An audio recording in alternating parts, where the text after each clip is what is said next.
I watched my sister's fingers wrap around the oxygen tube, and I couldn't scream. I couldn't move, couldn't blink, couldn't do anything but lie there trapped inside my own body while Melissa leaned close and whispered, "You know what your problem is, Danielle. You've never learned to be grateful." Then she pulled. The air vanished. My lungs burned. The heart monitor shrieked, and through the haze of terror, I saw her smile. Not angry, not rushed, just satisfied, like she was teaching a child a lesson. 30 seconds later, she plugged it back in, patted my hand, and walked out humming. When I finally recovered enough to tell my parents what happened, my mother sighed and said, "Melissa was just worried about you. Stop being so dramatic." They believed her. They always believed her, but they didn't know about the nurse who had been watching, the one who started asking questions, the one who would eventually stand in a courtroom and say 6 words that made my mother's face turn white. Have you ever been trapped voiceless, while the people who should protect you looked the other way? My name is Danielle Carter. I'm 35 years old, and I've spent the last decade building a career as a financial manager at a private investment firm. I'm good at my job. I own my own apartment. I pay my own bills. And until 3 weeks ago, I thought my biggest problem was that my family never seemed to notice any of it. I should have known that being invisible was the point.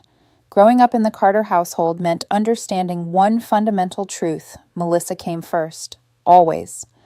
My younger sister was born with a congenital heart defect that nearly killed her at age 5. She survived, and from that moment on, my parents treated her like a miracle wrapped in glass. Everything she wanted, she received. Every mistake she made was excused. Every achievement was celebrated as if she had conquered Everest. And me, I was the caretaker, the one who was told over and over, "Your sister almost died, Danielle. You must always put her first." I learned to shrink, to accommodate, to disappear into the background of my own life while Melissa occupied center stage. I used to think my mother simply loved Melissa more. Now I understand it was something darker. She needed one daughter to shine and one daughter to serve. She designed us that way. What I didn't know, what I couldn't have known, was that Melissa's perfect life was falling apart. 2 years ago, she borrowed $80,000 for a man who promised to leave his wife for her. He took the money and vanished. Melissa couldn't tell our parents the truth. It would shatter the image she had spent her whole life maintaining. So instead, she started asking questions, quiet questions, about inheritance, about grandmother's house, which had been left equally to both of us, about what would happen if something happened to me. Our mother's response, I would later learn, was simple. "Don't worry, sweetheart. When the time is right, we'll make sure you're taken care of." I wonder sometimes if I sensed something was wrong. I had been having dreams, the same dream over and over, about falling down the stairs when I was 17. I remembered the hospital stay, the 3 weeks of recovery, the way everyone said it was just an accident. But in my dreams, I felt hands on my back, a push, a whisper of movement before the fall. I mentioned it to my mother once. Her reaction was immediate and sharp. "Stop making things up, Danielle. You were always so dramatic." So I buried the memory the way I had learned to bury so many things. Then came the accident. A drunk driver ran a red light and hit my car on a Tuesday evening. I woke up in the hospital, unable to move, unable to speak, trapped inside a body that wouldn't respond. The doctors called it temporary spinal trauma. They said I would recover in 5 to 7 days. They said I was lucky. They didn't know what my family was saying in the waiting room. I learned later, much later, that when my mother received the call about my accident, her first words to Melissa weren't about concern or worry or love. They were, "This is it. She can't object to anything. Get the documents ready. We need her signature before she recovers." My father was standing right there. He heard every word. He said nothing. That night, Melissa visited my hospital room alone. The lights were dim. The machines beeped steadily. I couldn't turn my head, couldn't close my eyes, couldn't do anything but watch as she leaned close to my ear. "You know what's funny, sister?" she whispered. "We've been waiting for something like this. And here you are, finally useful to us."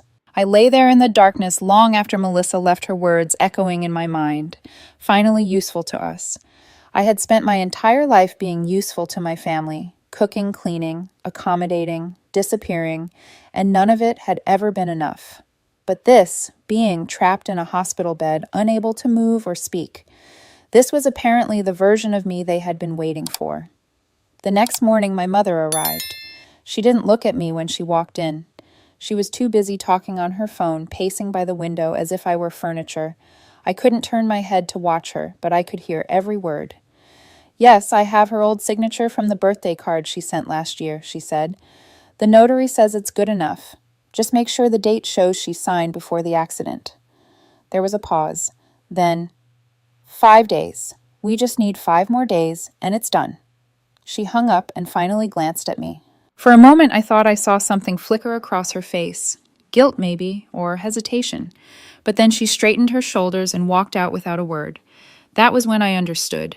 They weren't just ignoring me. They weren't just taking advantage of my condition. They were forging my signature. They were stealing my inheritance. Grandmother's house, the property she had left equally to Melissa and me, and they were doing it while I lay paralyzed, unable to stop them. The rage that flooded through me was unlike anything I had ever felt. For 35 years, I had swallowed my anger. I had told myself that keeping the peace was more important than being heard. But there in that hospital bed, I made a decision. I would not lie here and let them destroy me. I would fight back. I just had to figure out how. That afternoon, I noticed her for the first time, Rachel Morrison. She was one of the day shift nurses, tall with short, gray-streaked hair and sharp eyes that seemed to notice everything. She was 45, maybe older, with the kind of calm efficiency that comes from years of experience. When she checked my vitals, she didn't rush. She looked at me, really looked at me. And when Melissa walked in for her afternoon visit, Rachel didn't leave immediately. She lingered by the door, adjusting something on the IV stand, watching. I couldn't speak. I couldn't wave my arms or write a note or do any of the things a normal person would do to ask for help. But I could do one thing: I could feel. And when I felt fear, my heart rate spiked. The machines recorded everything, so when Melissa sat down beside me and started talking about how peaceful I looked, I focused on my terror. I let it rise. I let the monitor scream. Rachel noticed. She came back in, checked the readings, looked at Melissa, looked at me. She didn't say anything. But I saw her write something in her notes. Over the next 2 days, I built my case one heartbeat at a time. Every time Melissa entered my room, I spiked. Every time she left, I calmed. When Rachel was nearby, I blinked 2 quick blinks for yes, 1 long blink for no. It took her a while to understand what I was doing, but she was smart. She started asking questions that could be answered with blinks. Are you afraid of your sister? 2 blinks. Is something happening when she visits? 2 blinks. Do you want me to help you? 2 blinks as fast as I could manage. Rachel started investigating. She pulled the visitor logs. She cross-referenced them with the oxygen monitor irregularities that the night staff had been noting but not questioning. She started paying attention to my mother's phone calls in the hallway. One afternoon, she heard my mother say, "How much longer until the notary finishes?" "We're running out of time." That evening, Rachel came to my bedside when no one else was around. She leaned close and spoke quietly. "I believe you," she said. "Something is very wrong here, but my word against your family won't be enough. We need evidence." She paused. "This state has one-party consent for recordings. That means if you're aware of a recording and you consent to it, anything we capture is legally admissible. Do you understand what I'm saying?" I blinked twice. "Yes." "Do you want me to place a recording device in this room?" 2 blinks. "Yes." "Okay," she said. "We're going to get them, I promise." For the first time since the accident, I felt something other than fear. I felt hope. But Melissa wasn't finished with me. She came at 2 in the morning. I heard her footsteps before I saw her quick, agitated, nothing like her usual controlled pace. She had been arguing with someone I would learn later. The notary was getting nervous. There were delays. The timeline was slipping. She stood over my bed, and even in the dim light, I could see the frustration on her face. "You know what the problem is, Jung," she said. "You're recovering too fast. The doctors are talking about you maybe being able to speak by the end of the week, and if you can speak, you can ask questions. You can object. You can ruin everything." She reached for the oxygen tube. "So let's slow things down a little. The documents need 5 more days to clear. We can't have you waking up and asking questions before then." She disconnected the tube, not in anger, not in a rush, calmly, methodically, like she was adjusting a piece of equipment. My lungs screamed for air, the monitors shrieked, and Melissa just stood there watching me struggle, counting the seconds. Then the door burst open. Rachel stood in the doorway, her face frozen in shock. For one terrible moment, nobody moved. Then Melissa yanked the tube back into place and stepped away from the bed. "I was checking if the tube was loose," she said. "It looked like it was coming disconnected. I was trying to help." Rachel didn't respond. She walked to the bed, checked the connections, checked my vitals, and then looked at Melissa with an expression I couldn't read. "I'm going to have to report this," she said. "Hospital protocol." "Report what?" Melissa's voice was sharp. "I didn't do anything wrong.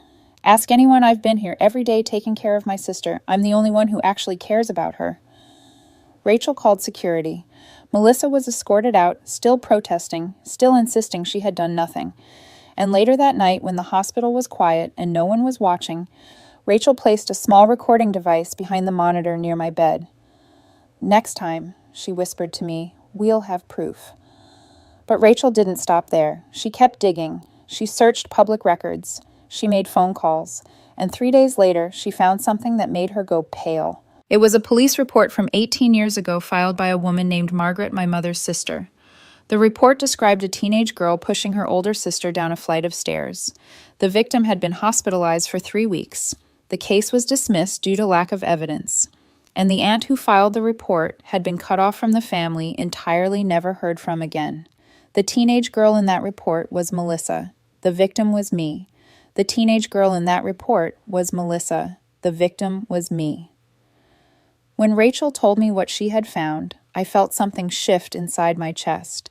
For 18 years, I had convinced myself that the fall was an accident. I had buried the memory of hands on my back because believing it meant believing something too terrible to accept. But now I knew. Melissa had tried to kill me before, and she was trying again. By the 6th day in the hospital, my body was finally starting to respond.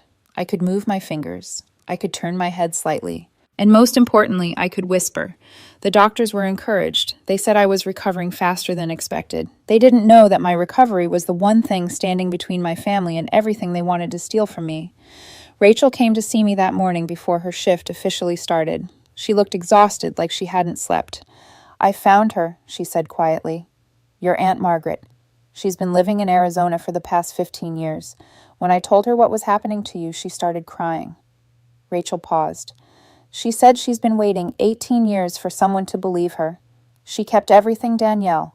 The police report, her written statement, photographs of your injuries after the fall. It's all in a safe deposit box. She never threw any of it away because she always believed the truth would come out eventually." I felt tears sliding down my cheeks. Aunt Margaret. I barely remembered her. She had disappeared from our lives when I was 17, right after my accident. My mother had told me she was unstable, jealous that she had made up terrible lies about our family and had to be cut off for everyone's safety. I had believed her. I had believed all of it. "There's more," Rachel said. "I've been documenting everything. Your mother's phone calls about the notary and the signature. The visitor logs showing when your sister comes and goes. The oxygen monitor records that show interference during her visits." She leaned closer. "But we need something definitive. Something that proves this isn't just about the money. We need to show there's a pattern." I knew what she meant. We needed Melissa to confess about the stairs. "I have an idea," I whispered. My voice was barely audible, rough from days of silence. "Let her visit. Don't stop her. I'll get her to talk." Rachel looked uncertain. "Are you sure?" "After what she did last time." "The recorder is running," I said. "And this time I won't be helpless. I'll be ready." Melissa came that afternoon. She walked in like she owned the room, like nothing had happened, like she hadn't tried to suffocate me just 3 days earlier. She sat down in the chair beside my bed and smiled at me with that perfect, practiced smile that I had seen my entire life. "The doctors say you're improving," she said. "That's wonderful news. Mom and Dad will be so relieved." I let her talk. I let her fill the silence with her performance of sisterly concern. And then when she paused to check her phone, I spoke. "I've been dreaming," I whispered. She looked up, startled. It was the first time she had heard my voice since before the accident. "About the stairs," I continued. "When I was 17. The color drained from her face. Just for a moment. just enough for me to know I had hit the target. What about them? She asked carefully.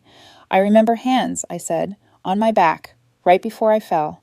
The silence stretched between us. I watched her process what I had said. I watched her calculate her options, and then I watched her make the worst decision of her life. You remember. She laughed, but there was no humor in it. After all these years, you finally remember. She stood up and walked to the window, her back to me. Fine. Yes, I pushed you. I was 15 years old, and I was so tired of everyone asking about poor Danielle in the hospital. Poor Danielle who fell and hurt herself. Poor Danielle who needed 3 weeks to recover. For once in my life, I wanted them to forget you existed. She turned to face me, and her expression was something I had never seen before. Raw, bitter, completely unmasked. But you didn't die, she said. You never die. That's your only talent, Danielle. Surviving when you should have disappeared. Mom and Dad spent weeks taking care of you after that fall, and I had to watch. I had to smile and pretend I was worried while they fussed over you like you were the special one. She shook her head. Do you have any idea what that felt like, being invisible in my own family because you wouldn't stay out of the way? I said nothing. I didn't need to. The recorder was capturing every word. It doesn't matter now, she said, composing herself. That was 18 years ago. No one will believe you. No one ever believes you. She picked up her purse. Get some rest, sister. You look tired. She walked out without looking back. The moment the door closed, Rachel slipped in through the side entrance. Her eyes were wide. I heard everything, she said. The recorder got all of it. It's not enough, I whispered. She didn't say anything about the property, about the forgery. She didn't have to. Rachel pulled out her phone and showed me photographs, visitor logs with dates and times. Screenshots of text messages she had glimpsed on my mother's phone when she left it unattended in the hallway. Notes about notary appointments and signature samples and deadlines. I've been building the case from the outside while you worked from the inside, and your Aunt Margaret is flying in tomorrow with everything she saved. The police report, the photographs, her written statement about what she saw that day on the stairs. I closed my eyes for a moment, letting it sink in. For 35 years, I had been trained to be silent, to accommodate, to disappear. But lying in that hospital bed, unable to move, while my family plotted against me, I had finally learned something different. I had learned to fight. Call the police, I said. Not hospital security, real police. Tell them this isn't just assault. It's attempted murder and conspiracy to commit fraud through forgery. Tell them they need to seize my mother's phone, the notary's records, and every document related to the property transfer before they can destroy the evidence. Rachel nodded.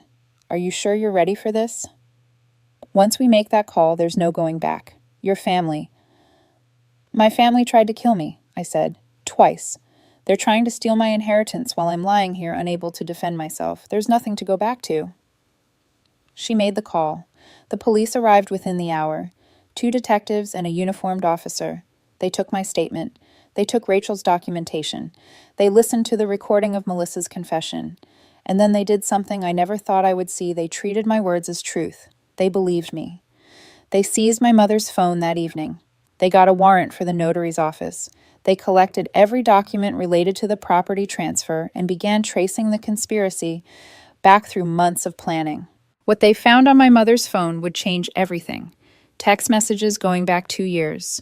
Conversations with Melissa about my inheritance, about waiting for the right opportunity, about finding a notary willing to forge signatures.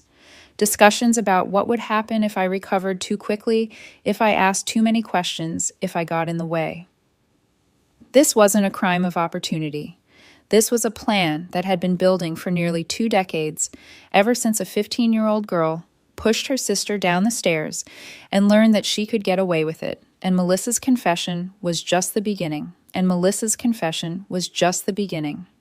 The investigation that followed uncovered layer after layer of deception, each one worse than the last. By the time the trial began 3 months later, I had fully recovered from my injuries. I could walk. I could speak. And for the first time in my life, I could tell my story to people who were actually listening. The courtroom was packed on the first day. Local news had picked up the story of family conspiracy involving attempted murder forgery and an 18-year cover-up. People wanted to see the perfect Carter family exposed. They wanted to watch the masks come off. I sat in the front row behind the prosecution table, and I watched as everything my mother had built came crashing down around her. The prosecutor started with the text messages. They had recovered over 2 years of communications from my mother's phone, and each message painted a clearer picture of who she really was. The first one was sent to Melissa 18 months before my accident. "Don't worry about the money, sweetheart. We'll get Danielle's share when the time is right. She doesn't need it anyway." The second was sent to the notary 3 months before the accident. "I need the signature to look authentic. She sent me a birthday card last year. Use that as a reference. Make sure it's perfect." And the third was sent to Melissa on the day of my accident, just hours after I was admitted to the hospital. "This is our chance. She can't fight back. Start the paperwork immediately." My mother's lawyer tried to argue that the messages were taken out of context. He suggested that my mother was simply trying to help with estate planning, that the word signature referred to something innocent, that there was no proof of criminal intent. But the pattern was undeniable. Message after message showed my mother coordinating with Melissa and the notary to forge documents, transfer property, and steal my inheritance while I lay paralyzed in a hospital bed. When the prosecutor pressed her on the stand, my mother finally broke.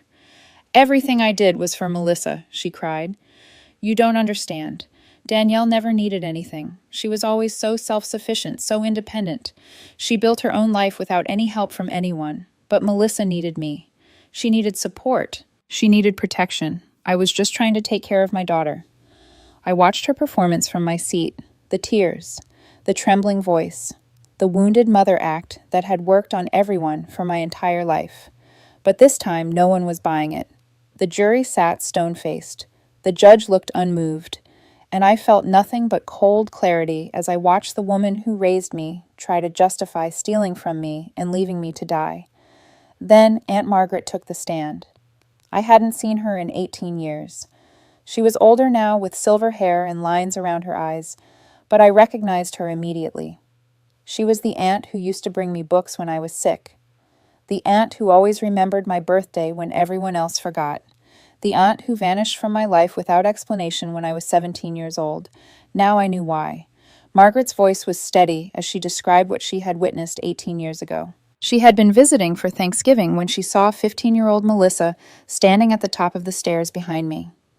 She saw Melissa place both hands on my back. She saw her push, and she saw me fall tumbling down the entire flight, landing at the bottom with injuries that would keep me hospitalized for 3 weeks. "I went to my sister immediately," Margaret testified. "I told Patricia exactly what I saw. I expected her to be horrified. I expected her to get Melissa help. Instead, she looked at me and said, 'If you ever speak of this again, you're dead to this family.' The next day, she told everyone I had made up lies about Melissa because I was jealous. She turned the entire family against me. I lost my sister, my nieces, everyone. All because I told the truth." The prosecutor asked why she had kept the evidence for so long. Margaret's answer silenced the entire courtroom. "I kept the police report, my written statement, photographs of Danielle's injuries, everything in a safe deposit box. I knew someday the truth would come out. I just didn't think it would take 18 years. She paused, her voice breaking slightly. "But I never threw anything away. It felt like throwing away Danielle's only chance at justice, and I couldn't do that to her. Even if she never knew I was fighting for her, I couldn't give up." I was crying by the time she finished. 18 years. She had waited 18 years, holding on to evidence, hoping someone would finally believe her, and no one had, until now. The defense tried to salvage what they could. Melissa's lawyer painted her as a victim of her childhood illness, of parental pressure, of psychological damage beyond her control. He argued that she needed treatment, not prison. He suggested that her actions in the hospital were the result of a mental breakdown, not premeditated malice. The prosecution destroyed that argument in minutes. "The defense would have you believe that Melissa Carter acted out of desperation and mental instability," the prosecutor said. "But let's look at the source of that desperation." He pulled up bank records on the courtroom display. 2 years ago, Melissa Carter borrowed $80,000, not for medical treatment, not for education, not for any legitimate purpose. She borrowed that money for a married man who promised to leave his wife for her. When he took the money and disappeared, she was left with crushing debt and no way to pay it. That's when she started asking her mother about her sister's inheritance. That's when the planning began. Melissa's composure shattered completely. "You don't understand," she screamed from the defendant's